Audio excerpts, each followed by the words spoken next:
What is going on, guys? Resellertom here, driving to the bins. Today we're going to be talking about how to price items on eBay, and this system is going to really help you take your business to the next level. So basically what I do when I price items is, first of all, I try to find items to begin with that have over like a $40 ASP. That's really where I want to go to, because worst case scenario, with a 10% promoted listing, it's going to bring it down to basically a $20 profit with the shipping and everything. So really going out there and trying to find items that I can list for 40, 45. Preferably they sell at that 40 to 50 mark. Not all of my listings will sell. The good thing is not every single item is going to sell with the promoted listing. So sometimes it's $20, $30 profit. But I really try to go out and find items that I can list for 40 and above. That's gonna really set you up in a really good position to where eBay is not taking much, right? Because if you're just listing your item for 20, 25, you're left with $15 to $10 profit. And I know that the economy, we need to be making way more than just $10 to $15 profit. So it should be way over $20. If you have 10% promoted listings, what I found is, if I sell something for 40, it's like $20 profit. So you kind of want to source items in that range. And so basically what I do is I'll just type the item in. Let's say it's like Ariat jeans, fire resistant. And let's see, I see a bunch listed for 50, 60, 70. What I'll do is I'll also go to the solds and see where they're selling at. And preferably what you want to do, if you want to find basically the market, is you want to kind of be in the middle of all the listings that you see that are sold. You kind of want to price it in the middle, or you can go at the top of the market and then put that 20 to 25% store-wide coupon, which will bring you maybe slightly under market. So it's really up to you. My strategy is I price things up a little bit, but then I will mark it down eventually, or have a store-wide coupon. Sometimes they sell without the promoted listing, or they'll sell without coupons, which is super rare, as you guys know. But it will usually sell slightly under market. So like I said, I kind of price things at the top of the market.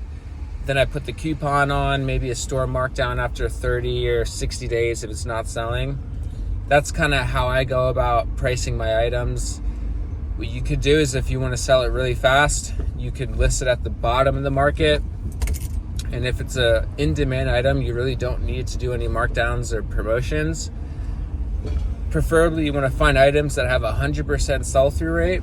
That's the most important thing. So I make sure, even to this day, I make sure that I find items with, an 80% sell-through rate or above. And in the beginning, it's going to be hard finding those items, but as you get more accustomed and more adept with good brands, you'll start finding them all over. So what I love doing is going on YouTube, looking at what's sold videos, and I really try to study new brands every single day. That's really what took me to that next level when I was stuck at $5,000 a month gross. And then what really took me over $10,000 per month was just studying brands, increasing my awareness when it comes to my brand knowledge. And anytime that I go to the bins, I'm going to find really in-demand items that sell for around $40, because I'm looking, worst case scenario, for that $20 profit. So when people say the $20 profit, if you're doing 10% promoted listing, you're going to want to sell things at $40, $50 to really see a good return, preferably way higher. They're just harder to find. And so I think that if we can try to find items that are over $40, it's really going to be beneficial with our profit margins, how much we give eBay. And I'm really working on increasing the average sales price for my store. I think right now I'm around $30 per item. I'm doing around 10 to 20 sales per day. And what I also do is just show up every single day to the bins. I go at the best times, so everyone's thrift store or the bin setup is going to be different. Like there's going to be peak times to go. For me, it's around 1 or 2 p.m. So I try to get there around there, and then it takes me 2 hours, 3 hours sometimes to find 20 items. I'm just doing like 20 to 25 per day right now. But I try to make sure that all the items are like a $40 ASP. It's really what I'm focused on. Yes, it can take a lot longer sometimes, but that is my focus. But yeah, so how to price items. You go on eBay, you type the item in, you see where they're, you just search up the item, you see what they're listed for. If you see listings for like $12, $15, you want to pass on that item if you want to make some real money. You really want to try to find items. When you look at the listings, it's like 28, 30, 40, 50, 60 and higher. That's really what you want to go for.